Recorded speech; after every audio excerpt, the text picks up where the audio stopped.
I'm Clara, 42, a woman who built a life and a career from the ground up.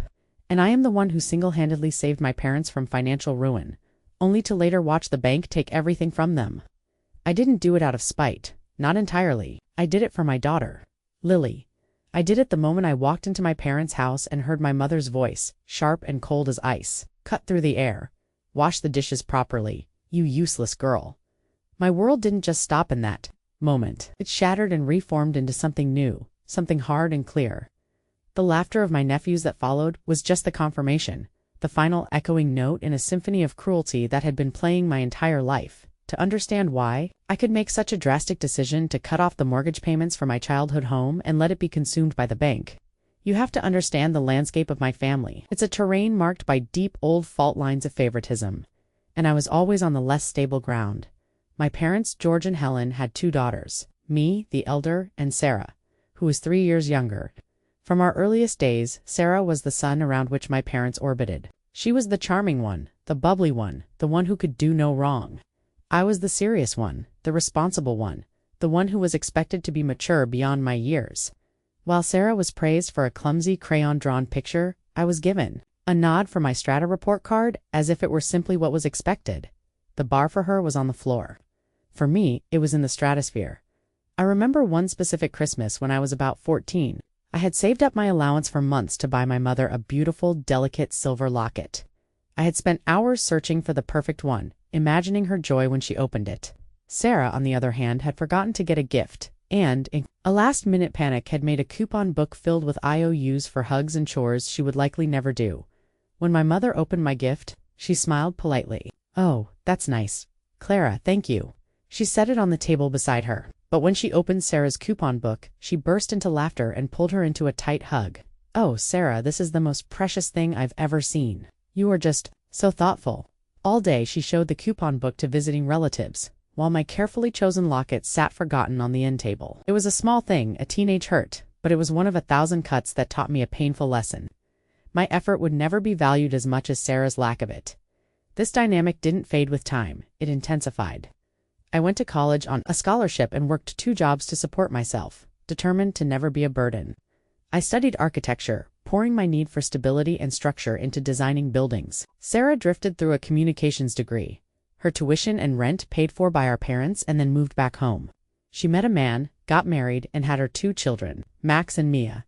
All the while she remained financially and emotionally tethered to our parents. I, on the other hand, built my own architectural firm. I met a wonderful man, and we had our beautiful daughter, Lily. My husband's passing from a sudden illness 5 years ago was a devastating blow, and in the aftermath I leaned on my family for what I hoped would be support. Instead, it was an opportunity for them to highlight my perceived failings. "You work too much, Clara," my mother would say, even though my work was what kept a roof over my and Lily's heads. "Lily needs her mother." Yet, they praised Sarah for leaving her kids with them for days at a time so she could go on weekend trips. The most glaring example of this disparity, before the final breaking point, happened 2 years ago at Lily's 9th birthday party. I had planned a lovely party for her at our home. Lily was so excited. She had invited her friends from school and, of course, her family. My parents, Sarah, and her kids were all there. Max and Mia, having been steeped in their grandparents' attitudes, were already treating Lily with a casual disdain. Lily had received a beautiful new bicycle from me, her main present. Her face lit up with pure joy.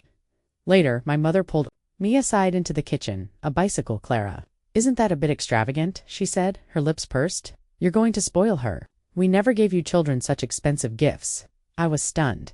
"It's her birthday, Mom. It's what she wanted. I can afford it."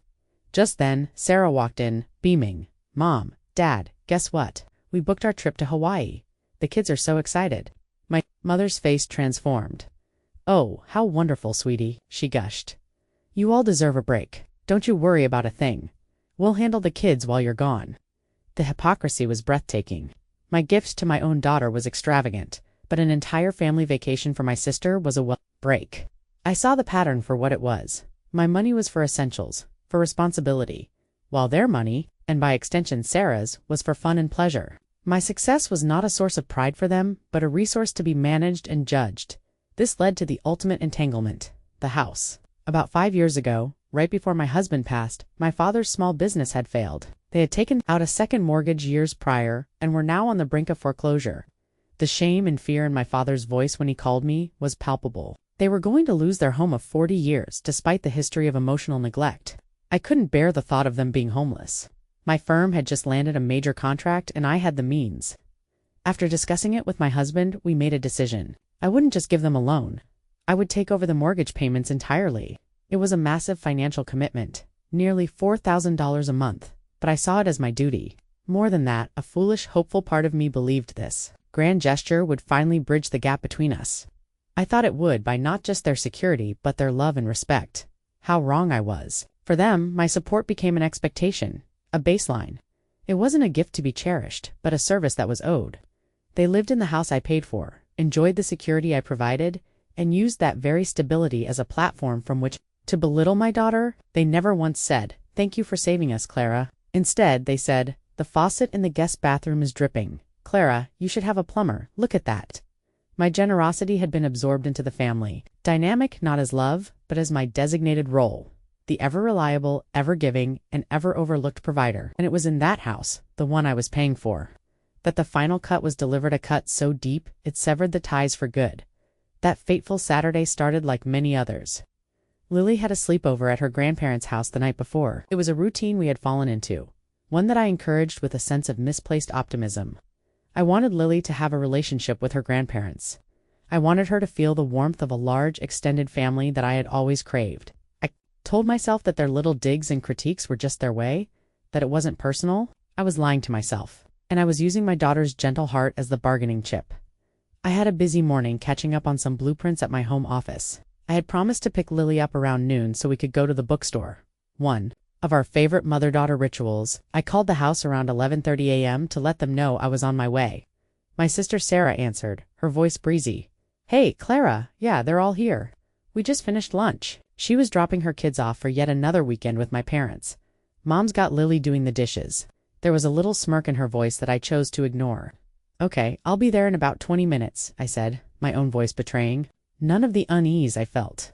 Why would an 11-year-old be doing all the lunch dishes for 5 people? When I pulled into the driveway of the familiar brick house, the house whose mortgage payment I had just transferred 2 days earlier, I felt a pang of nostalgia mixed with something sour.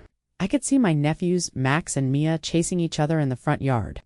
They saw my car and immediately ran inside, a detail that struck me as odd. I walked up the stone path and let myself in through the front door, calling out, "Hello, I'm here for Lily." The house was quiet, except for a low murmur coming from the kitchen at the back. As I set my purse down on the hall table, the voices grew clearer. It was my mother, Helen. Her tone was not the one she used for guests, or even the strained polite one she used for me. It was sharp, venomous. "Is this your idea of clean? Look at this plate. There's still grease on it. Are you trying to make us sick?" I froze, my hand hovering over the table. I heard a small, trembling voice reply, "I'm sorry, Grandma. I washed it twice." It was Lily. My heart clenched. Then my father, George, chimed in, his voice a low grumble of disappointment. "Your mother needs to teach you how to do things properly. At your age, you should know how to handle basic chores." I started walking toward the kitchen, my steps silent on the runner. My blood was running cold. Through the doorway, I could see the scene. My daughter, all of 11 years old, was standing on a step stool to comfortably reach the deep farmhouse sink.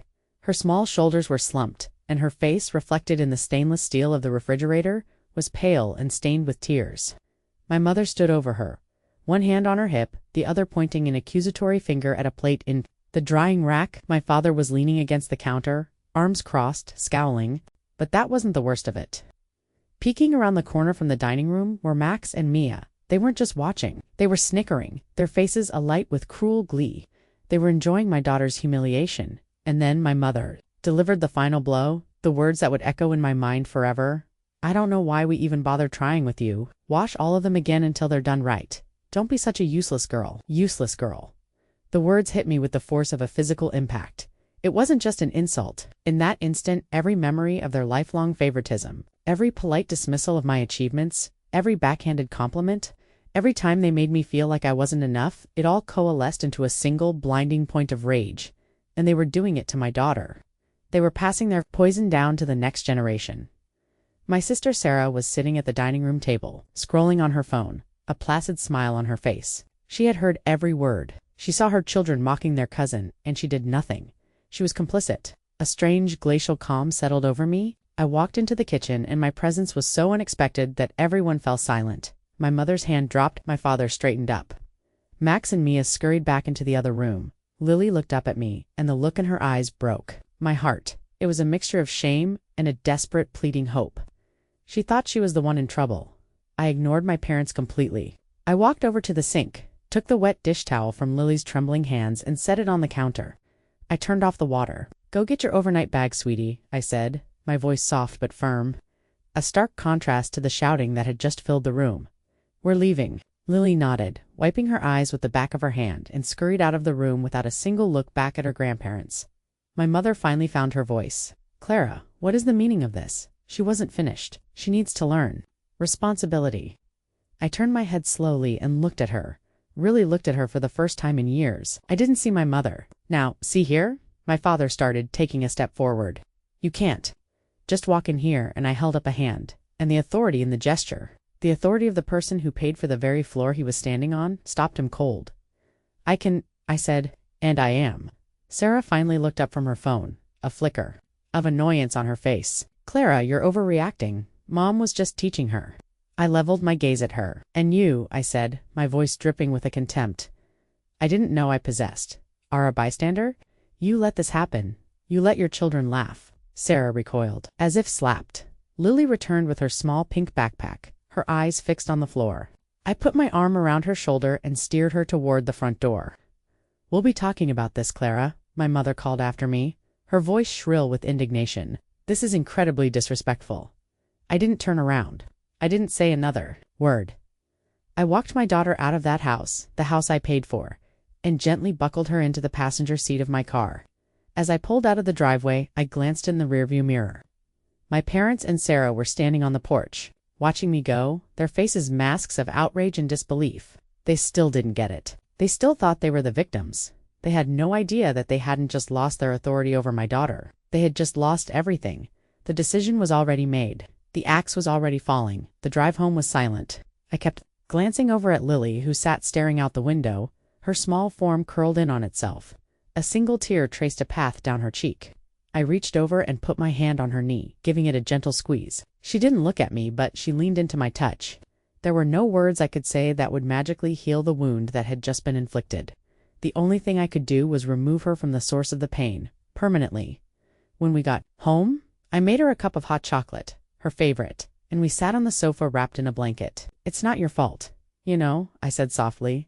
She looked up at me, her big brown eyes swimming with confusion. "But Grandma said I was useless."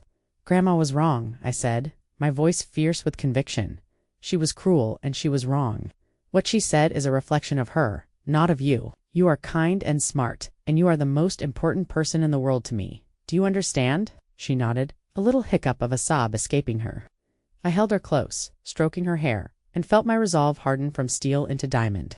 This was not just about my hurt feelings anymore. Then my father, ignored. Then Sarah. I let it go to voicemail. The messages they left were a predictable cocktail of indignation and gaslighting. My mother's, "Clara, I am appalled at your behavior today. You stormed in here and undermined my authority in my own home. You are teaching your daughter to be disrespectful. You owe us an apology. Call me immediately." My father's, "You've upset your mother terribly. Lily needs to learn that life isn't always easy. You're making her soft. This isn't how our family operates."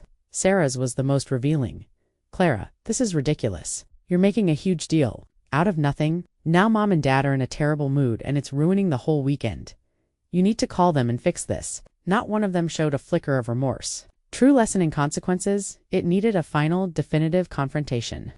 I needed to say my piece. Not for them to understand, I knew they were incapable of that, but for me. I needed to close the door myself, rather than just letting it swing shut. The next day, Sunday afternoon, I sent a single text message to a group chat with my parents and Sarah. "I will be at the house in 1 hour to talk. Be there." I arranged for a neighbor to watch Lily, promising her a trip to get ice cream and a movie marathon when I got back. As I drove to their house for the second time in 2 days, I felt no fear, only a cold, focused anger. My father sat in his large armchair, my mother on the sofa with a rigid posture, and Sarah beside her, looking put upon. Well, my father began without any preamble. "We're waiting for your apology." I almost laughed. "You're going to be waiting?" "A very long time," I said, remaining standing. I wanted the advantage of height. I'm not here to apologize.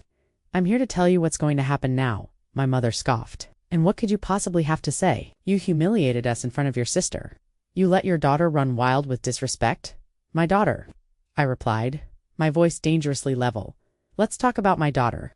I walked into this house yesterday and heard you, Mom, calling your 11-year-old granddaughter useless because she couldn't wash dishes to your satisfaction. I heard you, Dad, telling her she needs to be taught how to do things properly, and I saw you, Sarah, sitting there, letting it all happen while your own children laughed at her. I looked at each of them in turn, letting my words hang in the air. She's too sensitive, Sarah muttered, refusing to meet my eyes. Kids tease each other. It's not a big deal. Not a big deal, I shot back, my voice rising for the first time. Your son is 12. He knows better. Your daughter is 10. She knows better. They learned this behavior from somewhere. They learned it from you, Mom, and you, Dad. They learned that Lily is less than. They learned that it's okay to be cruel to her because the matriarch and patriarch of the family do it openly. We have always provided for this family, my father said, his voice booming. We have given you everything, given me everything. Let's be very clear about the finances in this family, shall we? You haven't given me anything in over 20 years. I put myself through college. I built my own business. I bought my own home. And for the last 5 years, I have been paying the mortgage on this house. The roof over your head? That's me. The electricity that powers your television? Me. The water you used to splash in my daughter's face while you berated her? I pay for that too. A stunned silence fell over the room. They had never heard me speak this way. I had always been the quiet, accommodating one.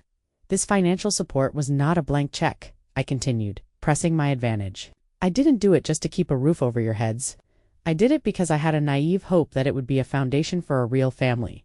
A family built on mutual love and respect. But I was wrong. This isn't a family. This is a hierarchy. And Lily and I are at the bottom. You feel entitled to my money, but you don't feel any obligation to show my daughter basic human decency. How dare you? My mother whispered, her face pale. After all we've done, what have you done? I challenged her. You have consistently shown favoritism to Sarah and her children. You have criticized my parenting, my career, and my daughter since the day she was born. You used my support, my generosity, as a cushion, so you could continue your toxic behavior without any consequences. Well, the consequences are here. I took a deep breath. As of today, I am stopping all payments for this house. The mortgage, the utilities, everything. The account is being closed. I have already spoken to my financial advisor. The next payment is due on the 1st of the month. It will not be made. Not by me. The three of them stared at me as if I had just sprouted a second head. Disbelief, then dawning horror, washed over their faces. You can't do that, my father stammered, his blustering demeanor crumbling. The bank will lose the house. Yes, you will, I said calmly. Unless you can suddenly come up with $4,000 a month, perhaps Sarah can help. After all, she and her family are the ones you've invested all your love and energy in. It's time for that investment to pay off. Sarah looked horrified. Clara? That's insane. I can't afford that. I have kids. So do I said, my voice like ice, and my priority is my child. I will not spend another cent of my money to provide a comfortable home for people who emotionally abuse my daughter. I turned to leave. My mother stood up, her face contorted with rage and desperation. You will not do this, Clara. You are a selfish, ungrateful daughter. You will regret this. I paused at the door and looked back at them, at their crumbling world. No, I said, the finality of it settling deep in my bones. And with that, I walked out, leaving them in the ruins of the house they thought was theirs. Finally, and irrevocably closing the door on that chapter of my life. Leaving my parents' house for the last time felt like walking out of a fog that had shrouded my entire life. The anger from the confrontation quickly subsided, replaced by a profound, unnerving clarity. It was the kind of clarity that comes after a devastating storm, when the air is clean and every detail of the landscape is starkly visible. I saw the path ahead, and for the first time, it was a path I was choosing entirely for myself and for Lily. The drive home was a blur. My mind was already working, not with emotion but with logistics. The decision had been made in my heart. The moment I heard the word useless, the confrontation had been the formal declaration. Now came the action, the methodical dismantling of the financial structure that had propped up their lives for 5 years. That night, after I tucked a much happier Lily into bed, the promise of a consequence-free evening of movies and ice cream had worked wonders. I went to my home office, It was a space I had designed myself, sleek, organized, and calm. It was my sanctuary. I sat in my leather chair and looked out the window at the city lights, and I let myself feel the full weight of what I was about to do. A part of me, the part that had been conditioned since childhood to seek their approval, felt a tremor of fear. Was I being too harsh? But then, the image of Lily's face by the sink flashed in my mind. Her slumped shoulders, her tear-streaked cheeks, the shame in her eyes. The tremor vanished, replaced by a solid, unshakable resolve. I wasn't destroying my family. I was protecting what was left of it, the tiny, precious unit of me and my daughter. My family wasn't the group of people I had just left. It was the little girl sleeping soundly down the hall. My primary responsibility was to her. I had been failing in that duty by continuously exposing her to their toxicity, hoping they would change. They never would. The only thing I could change was my participation in the cycle. The next morning, Monday, I was on the phone at 9 a.m. sharp. My first call was to Michael, my financial advisor, and a man whose calm, pragmatic nature I deeply valued. "Michael, it's Clara," I said, as soon as he picked up. "I need to make a significant change to my monthly expenditures." "Good morning, Clara. Everything all right?" he asked. "Everything is about to be," I replied. "I need to know the cleanest and quickest way to stop the automatic mortgage payments I've been making on my parents' property. I want it to cease immediately." There was a brief pause on the other end of the line. Michael knew my family situation, at least in broad strokes. "Okay," he said slowly, his tone professional but laced with concern. "That's a significant payment. Are you sure?" "I have never been more sure of anything in my life," I said. "All right," he said, the sound of typing in the background. "We can cancel the authorization today. The next payment is scheduled for the 1st of next month, which is in 10 days. If we cancel it now, that payment will not go through. The bank will then proceed according to their own policies regarding non-payment, which will likely involve sending a notice to the homeowners on record your parents." "That's exactly what I want," I said. "Please, proceed. Consider it done." "Clara," he said, "I'll email you the confirmation once the stop order is processed." My second call was more difficult. It was to a lawyer, a woman named Eleanor Vance, who specialized in family and property law. I needed to ensure there were no legal repercussions for me. Emotionless terms. I had been voluntarily paying their mortgage for 5 years without a written contract. It was a gift, repeated monthly. Now, I was ceasing that gift. Eleanor listened patiently. "Clara, based on what you've told me, you are on very solid legal ground," she explained. "A verbal agreement to pay a mortgage on someone else's behalf, especially a family member's, is extremely difficult to enforce. It's generally considered a revocable gift. You established a pattern of generosity, not a contractual obligation.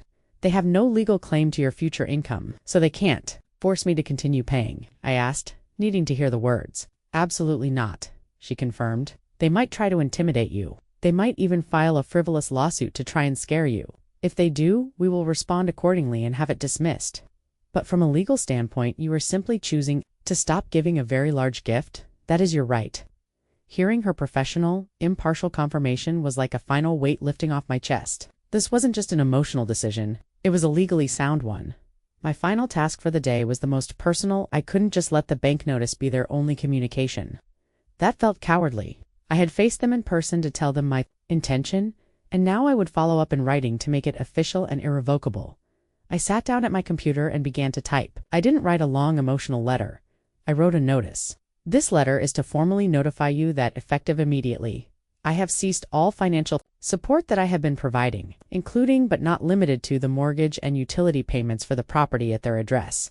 I have instructed my financial institution to stop all future transfers to the relevant accounts. The next mortgage payment, due on the 1st of the month, will not be made by me. You will need to make your own arrangements with your lender should you wish to keep the home. This decision is final and non-negotiable. It comes as a direct result of the events that transpired on Saturday and of a long-standing pattern of behavior that I am no longer willing to subject myself or my daughter to. My responsibility is to my child, to protect her and provide her with a safe and nurturing environment. I will not continue to financially enable a household where she is subjected to emotional cruelty." I placed it in a crisp, business-sized envelope into the mail slot. I didn't feel triumph or anger. I was closing a door and I was turning my back on a lifetime of seeking warmth from a cold stone. The action was done. The consequences were, now, out of my hands. My only job was to stand my ground and build a fortress of peace around Lily. A fortress paid for with the money that used to buy my family's disrespect. The certified letter arrived at their house 2 days later. I received the delivery confirmation notification on my phone while I was in a meeting, a sterile digital ping that signaled the detonation of a bomb in my old life. I knew it wouldn't take long for the shockwaves to reach me. It was from an unknown number. I let it go to voicemail. The message, when I listened to it later with a strange sense of detachment, was my mother. Her voice was no longer shrill with indignation. It was trembling with a panicked fury. Clara, I know you can hear this. You pick up this phone right now. We got your letter, your formal letter. Who do you think you are? You can't do this to us. This is our home. Your father is having chest pains. Is that what you want? To put your father in the hospital? You are killing us. You call me back this instant. The manufactured drama was almost laughable. My father's chest pains were a classic tactic, trotted out any time he was faced with a situation he couldn't control. I deleted the message. The next day the barrage began in earnest. They started leaving messages from my aunt's phone, my uncle's phone, old family friends. They were recruiting an army of flying monkeys to do their bidding. The messages were all variations on the same theme. I was selfish, I was cruel, I was ungrateful. How could I do this to the parents who gave me life? Sarah was the most persistent. She left a string of increasingly frantic voicemails. The first was pleading. Clara, please, you have to reconsider. They're falling apart. You've made your point. Okay, you won. Just ... Just call the bank and fix it. We can talk this out. The second was angry. You know, I can't believe you. You sit up there in your fancy house with all your money and look down on us. You were always like this, always so high and mighty. You think you're better than everyone. The third was steeped in a victimhood so profound it was almost impressive. What are we supposed to do? What am I supposed to do? Mom and Dad will have to move in with me. My house is tiny. I have 2 kids. You're ruining my life because you couldn't handle Mom telling Lily to wash a dish properly. You are unbelievable. Her final message revealed the true core of their panic. The money. My money. Dad went to the bank. Her voice was a strained whisper. They won't even talk to him about a loan. His credit is shot from the business. Clara, they have nothing. You were it. You have to help us. You're our only hope. You were it. Those words stuck with me. I wasn't their daughter. I was it. I was a resource, a financial instrument, an emergency fund they had taken for granted. Her panic wasn't for their emotional well-being. It was for the loss of the safety net I provided. I never responded to a single message. I played them for Lily once, not the angry ones, but the one where Sarah complained about how this would ruin her life. I wanted Lily to understand. I sat her down and said, Lily, I want you to hear this. I want you to understand why we are not seeing Grandma, Grandpa, and Aunt Sarah anymore. It's not because you did anything wrong. It's because of this. I played the voicemail. Lily listened, her expression serious. When it was over, she was quiet for a moment. She's not worried about them, Lily said, her 11-year-old wisdom cutting. Right to the heart of it, she's worried about herself. Exactly, I said. And none of them, not once, have called to ask if you're okay. A look of understanding dawned on her face. It was a sad, hard lesson for a child, but a necessary one. She was seeing them clearly for the first time, without the confusing fog of wanting their love. The most difficult part of the fallout was dealing with the extended family. My mother's sister, my Aunt Carol, managed to get me on the phone, calling from her office line where I didn't recognize the number. Clara, honey, it's your Aunt Carol. Her voice was syrupy sweet. I just want to talk. Your mother is beside herself. I'm sure she is, I said, my voice flat. Honey, I know you feel hurt, but this is your family. You can't just throw them out. On the street, it's not the Christian thing to do. Aunt Carol, I said, my patience wearing thin. Were you there on Saturday when my mother called my 11-year-old daughter a useless girl for not washing a dish correctly? Were you there for the last decade while they ignored her achievements and criticized her very existence? Were you there when my sister allowed her kids to laugh at my daughter's humiliation? She stammered, well, no, but Helen has a sharp tongue sometimes. She doesn't mean it. She has meant it my entire life, I said, and I will not allow my daughter to have the same experience. I am protecting my child. That is the most Christian thing I can possibly do. My decision is final. Please don't call me about this again. I hung up the phone. I blocked her number too. One by one, I was building the walls of my fortress higher. Each blocked number, each deleted voicemail, was another brick in the wall. It was exhausting, but it was also empowering. I was taking control of the narrative. I was refusing to be cast as the villain in a story where I was simply reacting to the antagonists. The last desperate attempt came from my father. A week before the first missed payment, a letter arrived. It was not sent by certified mail. It was a simple, hand-addressed envelope. His handwriting was shaky. Inside was a single page, not angry but pathetic. It spoke of his memories in the house, of bringing my mother there as a new bride, of bringing me and Sarah home from the hospital. He wrote about the garden he loved, the workshop and the garage. It was a transparent, emotionally manipulative attempt to make me feel guilty. But as I read it, I felt nothing but a cold sadness. All his memories were from a time before me, or a time when I was just a prop in his life story. He didn't mention a single memory of me or Lily that was filled with joy or pride. He was mourning the loss of a building, a collection of bricks and mortar. He wasn't mourning the loss of his relationship with his daughter or granddaughter. I folded the letter and put it in a drawer. It was a reminder of what I was fighting against. A love that was conditional, a respect that was never earned, and a family that valued a house more than the people in it. The fallout was messy and loud, but on my side of the wall, for the first time, there was quiet. There was peace. And that was worth more than any house. The first of the month came and went. For me, it was a day like any other, except for the $4,000 that remained in my investment account, quietly gathering interest. For my parents, I knew it marked the beginning of the end. The weeks that followed were characterized by a profound and welcome silence. The angry voicemails stopped. The text messages ceased.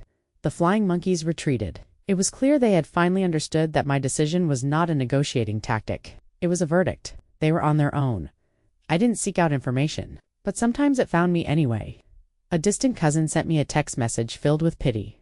"Saw your parents the other day. They look so old. This whole thing is taking a terrible toll." I simply replied, "Their actions have consequences. I hope they find a solution." The real information came about 6 weeks after the first missed payment. I received a forwarded email from a former neighbor, a kind woman who had always been fond of me and Lily. The subject line was just, "So you know, ... The body of the email was a link to a public listing on a foreclosure auction website. There it was, the house at my parents' address. The auction date was set for 3 months out.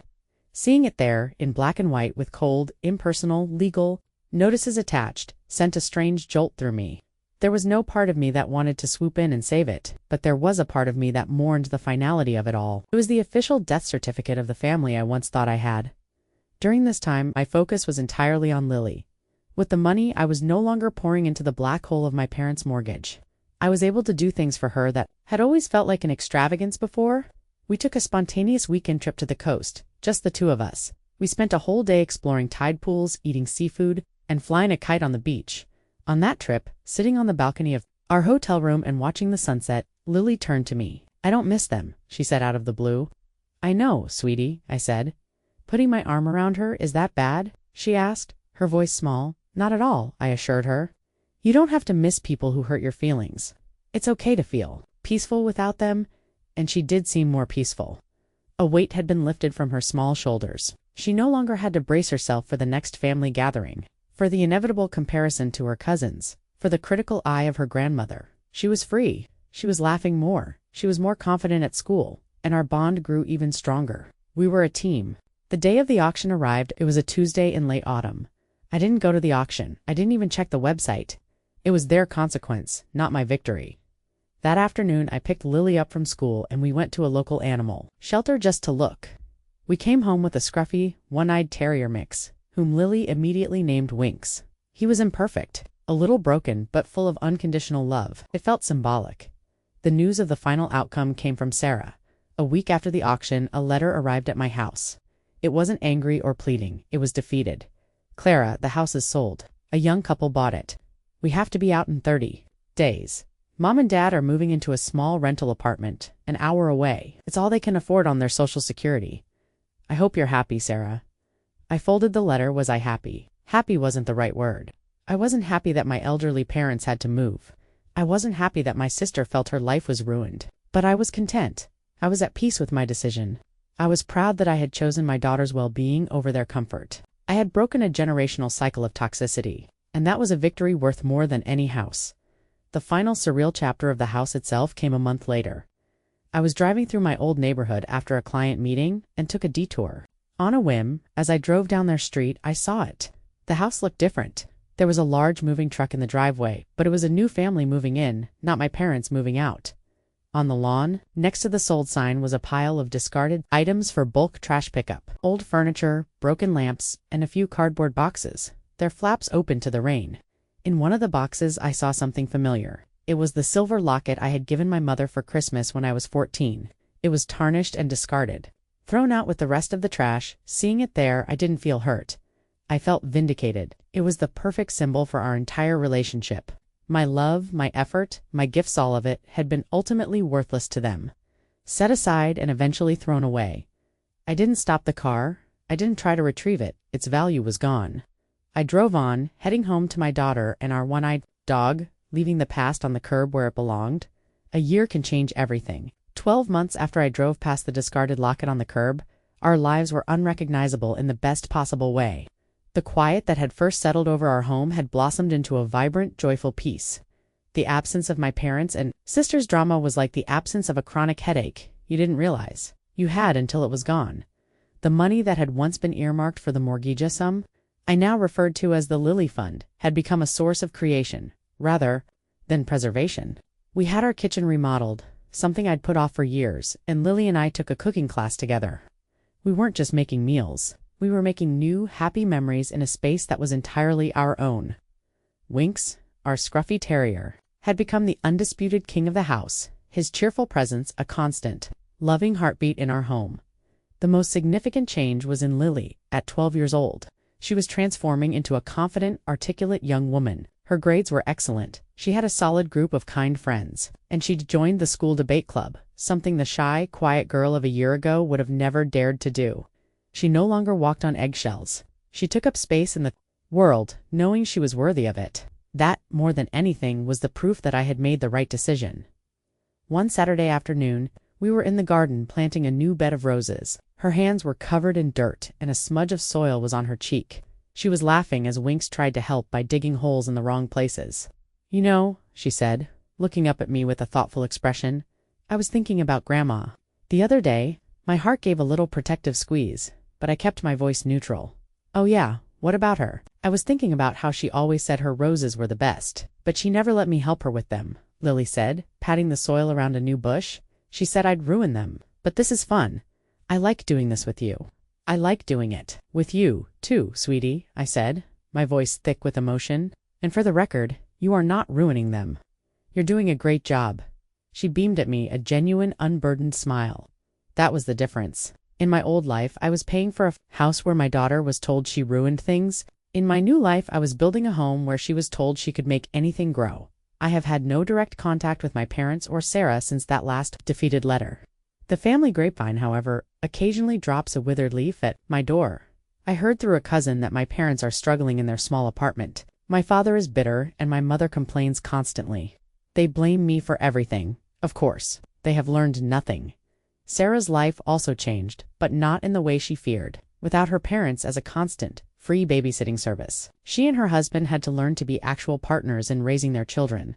I heard it was a rocky adjustment. They couldn't afford the spontaneous vacations or the constant stream of new gadgets for their kids anymore. Max and Mia were reportedly having a hard time adjusting to a life where they weren't the center of a grandparent's universe. The consequences, it turned out, had rippled outward, forcing a dose of reality on everyone. I felt no pity, only a distant academic sense of justice. They had made their choices. My phone rang about a month ago. It was an unknown number, but something made me answer. "Hello?" There was a pause, then a hesitant, aged voice. "Clara." It was my mother. Her voice was thin, stripped of its usual sharp edge. "What do you want?" I asked. My tone wasn't angry. It was just tired. Your father's birthday is next week," she said. "I thought maybe you and Lily would want to come to see him." I thought of Lily, happy and confident in the garden. I thought of the years of neglect, the casual cruelty, the word useless. I thought of the locket in the trash. The invitation wasn't an apology. It was a test, an attempt to see if the door I had closed was still unlocked. "No," I said, the single word, clear and final. "We won't be coming. There is no relationship here to celebrate. I wish you nothing but the best, but our lives are no longer connected. Please don't call me again." I hung up before she could reply. I didn't block the number this time. I didn't need to. The wall wasn't just made of blocked numbers anymore. It was made of self-respect. As I stand here today looking at the life I've built for us, I know I did the right thing. I took the money I was using to sustain a toxic past and invested it in a beautiful future. I chose my daughter over their demands. I watched the bank take their house, and in doing so, I took back my life, and I would do it all over again. And now I want to turn it over to you. Have you ever been in a situation where you had to make a drastic choice to protect your peace or the well-being of your child? We often talk about the importance of family, but what happens when family is the source of the pain? When is it not just okay, but necessary, to walk away? I made my choice, and it was the hardest and best decision of my life. I'm sharing my story to let others know that sometimes the most loving thing you can do for your child is to subtract, not to add. Thank you for listening. After listening to today's story, perhaps it has raised some new questions in your mind. Every day on Reddit, new experiences and moments create fresh stories. We are all human. We all have our own struggles and our own triumphs. If you enjoyed this story, feel free to share it with someone who might need to hear it. Thank you for your time, and don't forget to keep an eye out for more stories coming soon.